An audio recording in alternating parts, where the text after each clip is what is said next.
السلام عليكم ورحمة الله وبركاته. أعوذ بالله من الشيطان الرجيم. بسم الله الرحمن الرحيم. മാന്യ ശ്രോതാക്കളെ,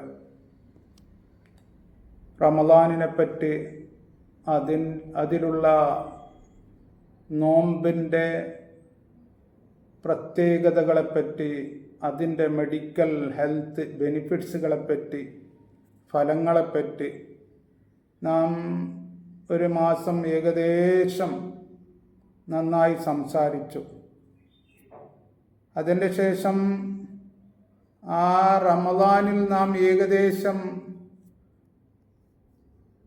പിന്തുടരുന്ന ആ റെസ്ട്രിക്ഷൻ ഫുഡിൻ്റെ കാര്യത്തിൽ, ഫുഡുകളെ പാനീയങ്ങളെ ഒഴിഞ്ഞു ദൂരത്താകുന്നത് പോലെ മറ്റുള്ള എല്ലാ ദിവസങ്ങളിലും അങ്ങനെയല്ല എങ്കിലും എടുക്കുന്ന ഫുഡുകളിൽ ഉണ്ടാകുന്ന റെസ്ട്രിക്ഷൻ, അത് എത്ര എടുക്കണം എന്നതിനെപ്പറ്റി വളരെ ചുരുങ്ങിയ നിലക്ക് സംസാരിച്ചു.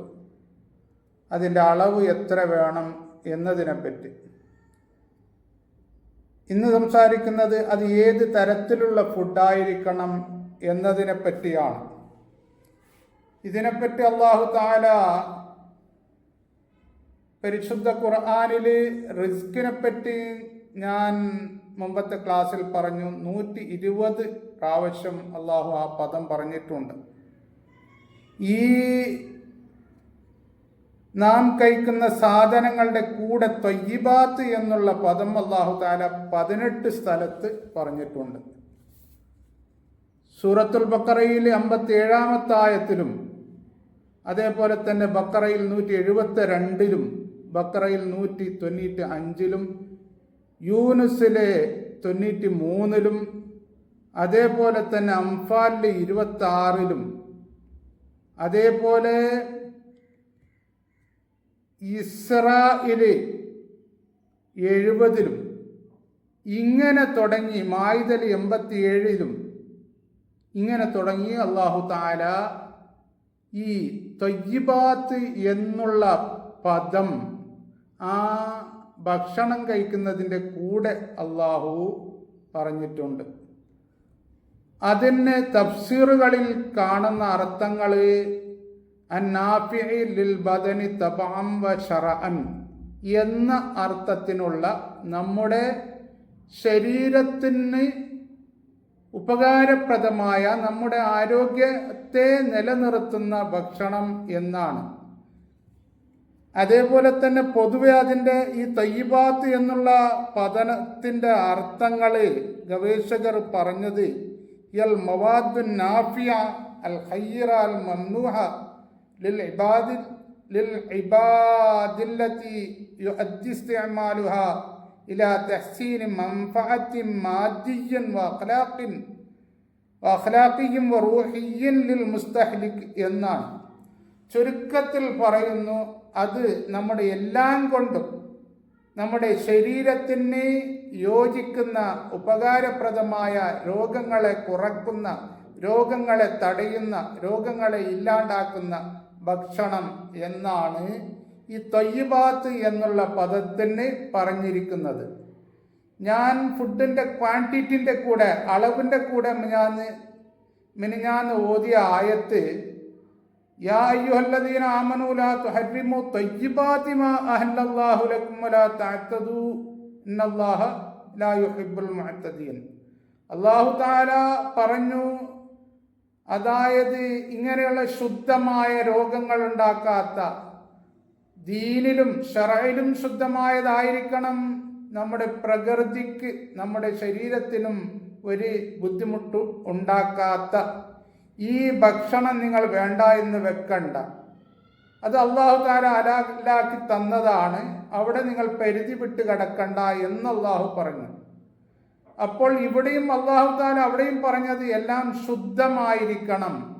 ഇന്ന് നാം കൂടുതലായി കാണുന്ന ഈ കെമിക്കൽ ചേർത്ത, നമുക്ക് പല ജാതി രോഗങ്ങൾ ഉണ്ടാക്കുന്ന, പല നിലക്കും രോഗങ്ങൾ ഉണ്ടാക്കുന്ന ആ ഭക്ഷണങ്ങൾ ഒരിക്കലും നന്നല്ല. അത് നിങ്ങൾ ഉപയോഗിക്കണ്ട എന്നാണ്, ഹറാമല്ല എങ്കിലും അള്ളാഹു പറയുന്നത് യാ അയ്യുഹന്നാസു കുലൂ മിമ്മാ ഫിൽ അർളി ഹലാലൻ തയ്യിബൻ, നിങ്ങൾ ഈ ഭൂലോകത്ത് ശുദ്ധമായ ഹലാലായതിനെ ഭക്ഷിക്കണം. ഹലാലായത് എന്ന് പറഞ്ഞിട്ട് വീണ്ടും പറഞ്ഞു ശുദ്ധമായത് എന്ന് പറഞ്ഞാൽ ഇത്തരം രോഗങ്ങൾ ഉണ്ടാക്കുന്ന ഭക്ഷണങ്ങൾ കഴിക്കണ്ട. അവിടെ അല്ലാഹു തആല പറഞ്ഞു വലാ തത്തബിഉ ഖുതുവാത്തി ശൈത്താൻ, ശൈത്താന്റെ പാതകൾ നിങ്ങൾ പിൻപറ്റണ്ട എന്ന് അല്ലാഹു പറഞ്ഞു. ഇത്തരം ഭക്ഷണങ്ങളെ ചിലപ്പോൾ ശൈത്താൻ നമ്മെ പ്രേരിപ്പിക്കും. കാരണം ശൈത്താനിന് നന്നായിട്ട് എല്ലാം അറിയാം ഏതാണ് ഇവന് പറ്റാത്തത് എന്ന്. അപ്പോ ചുരുക്കത്തിൽ അത്തരം ഫുഡുകൾ നമുക്ക് രോഗമുണ്ടാക്കുന്ന, നമ്മെ ബുദ്ധിമുട്ടിലാഴ്ത്തുന്ന ഭക്ഷണങ്ങൾ കഴിക്കണ്ട എന്ന് അള്ളാഹു പറഞ്ഞു. എന്നിട്ട് അള്ളാഹു തആല സൂറത്തുൻ നിസാഇൽ പറഞ്ഞിട്ടുണ്ട് 29-ാമത്തെ ആയത്തിൽ, വലാ തഖ്തുലു അൻഫുസകും ഇന്നല്ലാഹ കാന ബികും റഹീമ, നിങ്ങൾ നിങ്ങളുടെ ശരീരത്തെ നശിപ്പിക്കരുത്, കൊല്ലരുത് എന്ന് അല്ലാഹു തആല വ്യക്തമായി പറഞ്ഞിട്ടുണ്ട്. ഇങ്ങനെയുള്ള പല സാധനങ്ങളൊക്കെ അരുതാത്തത് കഴിച്ച് നിങ്ങളുടെ ശരീരത്തെ നശിപ്പിക്കരുത് എന്ന് അല്ലാഹു പറഞ്ഞിട്ടുണ്ട്. സൂറത്തുൽ ബഖറയിൽ 195-ാമത്തെ ആയത്തിൽ അല്ലാഹു തആല പറഞ്ഞത് വലാ തുൽഖൂ ബിഐദീകും ഇലാ തഹ്ലുക, നിങ്ങൾ നിങ്ങളുടെ കയ്യാലെ നാശത്തിലേക്ക് ചാടരുത് എന്ന് അല്ലാഹു പറഞ്ഞു. ഇങ്ങനെ അരുതാത്ത വേണ്ടാത്ത പലതും നമുക്ക് രോഗങ്ങൾ ഉണ്ടാക്കുന്ന, നമ്മുടെ മക്കളുടെ വളർച്ചയെ മുരടിപ്പിക്കുന്ന, അവരുടെ ബുദ്ധിയെ മുരടിപ്പിക്കുന്ന, ബുദ്ധിക്ക് മാന്യത വരുത്തുന്ന, അവരെ എല്ലാ നിലക്കും അശ്രദ്ധരാക്കുന്ന, അവരുടെ ചുറുചുറുക്കിന് ഇല്ലാണ്ടാക്കുന്ന, അവരുടെ വളർച്ചയെ എന്തുകൊണ്ടും നശിപ്പിക്കുന്ന, എല്ലാം കൊണ്ടും അവർ നന്നാകുന്നതിനെ ഇല്ലാണ്ടാക്കുന്ന ആ ഭക്ഷണങ്ങളൊക്കെ കൊടുത്തിട്ട് നിങ്ങൾ അവരെ നാശത്തിലേക്ക് ചാടിപ്പിക്കരുത്. അതുപോലെ തന്നെ നാം അങ്ങനെ തന്നെയാണ്. അപ്പോൾ ഇതിൻ്റെ ക്വാളിറ്റിയെ പറ്റിയാണ് ഇന്ന് ഞാൻ സംസാരിച്ചത്. അല്ലാഹു തആല ഇത്തരം സ്ഥലത്ത് ഇതിൻ്റെ ക്വാളിറ്റിയെ പറ്റി പറഞ്ഞിട്ടുണ്ട്. എന്ത് ഭക്ഷണം കഴിക്കണം, എന്ത് കഴിക്കാൻ പാടില്ല എന്ന് പലരും ചിന്തിക്കുന്നേ ഇല്ല, ശ്രദ്ധിക്കുന്നേ ഇല്ല, അതിനെപ്പറ്റി പഠിക്കുന്നതേ ഇല്ല. അതുകൊണ്ടാണ് നാം ഇത്രയും രോഗങ്ങളിൽ ഇവിടെ മുഴുകാൻ കാരണം. പരിശുദ്ധ ഖുർആനിൽ എല്ലാം നമുക്ക് അത്യാവശ്യമായ കാര്യങ്ങളെല്ലാം ഇവിടെ പഠിപ്പിച്ചിട്ടുണ്ട്. അത്യാവശ്യമല്ലാത്തതും പലതും പരിശുദ്ധ ഖുർആനിലുണ്ട്. എങ്കിലും നമുക്കിവിടെ ജീവിക്കാൻ അത്യാവശ്യമായി എല്ലാ കാര്യങ്ങളും പഠിപ്പിച്ചിട്ടുണ്ട്. പക്ഷെ അതിനെപ്പറ്റി നാം പഠിക്കണം, മനസ്സിലാക്കണം. അതുപോലെ തന്നെ ഹദീസുകളിൽ ധാരാളം കാര്യങ്ങൾ, നമുക്ക് അത്യാവശ്യമായ കാര്യങ്ങൾ ഇവിടെ പഠിപ്പിച്ചിട്ടുണ്ട്. അപ്പോൾ അതിനെപ്പറ്റി നാം പഠിക്കണം. നാം പഠിക്കുന്നതിൽ ഒരു നീരസം കാണിക്കുന്നുണ്ട്, ഒരു ഫ്രസ്ട്രേഷൻ, നൈരാശ്യം കാണിക്കുന്നതിൽ വലിയ ഒരു ഖേദം ഉണ്ട്. കാരണം പഠിക്കാതെ നമുക്കിവിടെ നന്നായി ജീവിക്കാൻ ഒരിക്കലും കഴിയുകയില്ല. പഠനം അത്യന്താപേക്ഷിതമാണ്. അതായത് ഇൽമ് പഠിക്കൽ, അറിവ് നേടൽ എല്ലാ മുസ്ലിമത്തായ, ചുരുക്കത്തിൽ എല്ലാ മുസ്ലിമീങ്ങളായ ആണ് പെണ്ണിൻ്റെ മേലിൽ അത് നിർബന്ധമാണ് എന്ന് ഹദീസുണ്ട്. അവിടെ ദീനിയായ പഠനം നമുക്ക് വളരെ അത്യാവശ്യമാണ്. എങ്കിലും അവിടെ പറഞ്ഞത് ഇൽമ് എന്നാണ്. മൊത്തത്തിൽ എല്ലാ പഠനവും നമുക്ക് ഇവിടെ ജീവിക്കാൻ അത്യാവശ്യമായ എല്ലാ പഠനവും നാം അറിഞ്ഞിരിക്കണം, അതിനെ പഠിച്ചിരിക്കണം. നാം ഈ ഭക്ഷണത്തെപ്പറ്റി എന്നെ പഠിക്കുകയാണെങ്കിൽ നമുക്ക് ഒരുപാട് പഠിക്കാനുണ്ട്. നമുക്ക് ദിവസങ്ങളോളം, മാസങ്ങളോളം, കൊല്ലങ്ങളോളം പഠിക്കാനുണ്ട്. അതിന് നാം തുനിയുന്നേ ഇല്ല എന്നുള്ളത് വളരെയധികം ഖേദകരമാണ്. കാരണം ഇത്തരം രോഗങ്ങളിൽ നമ്മുടെ സമുദായം ഇത്രയും രോഗങ്ങളിൽ ദൈനംദിനം നമ്മുടെ ജീവിതം മുഴുവനും കഴിഞ്ഞുകൂടുന്നത് എന്തുകൊണ്ടാണ് എന്ന് നാം ചിന്തിക്കുന്നില്ലേ? തീർച്ചയായും പരിശുദ്ധ ഖുർആനും ഹദീസുകളും നേരെ പഠിച്ചാൽ ഒരിക്കലും നമുക്ക് രോഗങ്ങൾ ഉണ്ടാവുകയില്ല, മാനസിക രോഗങ്ങൾ ഉണ്ടാവുകയില്ല, ഒരിക്കലും ശാരീരിക രോഗങ്ങൾ ഉണ്ടാവുകയില്ല. പലതരത്തിൽ വ്യത്യസ്തമായ അനേകം തരത്തിൽ മാനസിക രോഗങ്ങളുണ്ട്. വ്യത്യസ്തമായ വളരെയധികം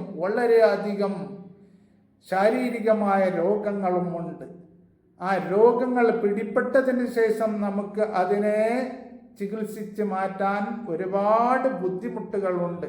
അതിനെ കാലേ കൂട്ടി ശ്രദ്ധിച്ച് എന്ത് കഴിക്കണമെന്നും ഏത് കഴിക്കണമെന്നും എത്ര കഴിക്കണമെന്നും എന്തെല്ലാം തരത്തിലുള്ളത് കഴിക്കണമെന്നും എന്തെല്ലാം തരത്തിലുള്ള ഫുഡുകൾ കഴിക്കാൻ പാടില്ല എന്നും, അതുപോലെ തന്നെ ഒരു ഫുഡിൻ്റെ കൂടെ ഒരു ഭക്ഷണത്തിൻ്റെ കൂടെ മറ്റൊരു ഭക്ഷണം ചേരാത്തത് പലതുണ്ട്, പരസ്പരം ചേരാത്തത്. അങ്ങനെ അത്തരം ഫുഡുകളെ കഴിച്ചാൽ ഒരുപാട് വ്യത്യസ്തമായ രോഗങ്ങൾ വരുന്നുണ്ട്.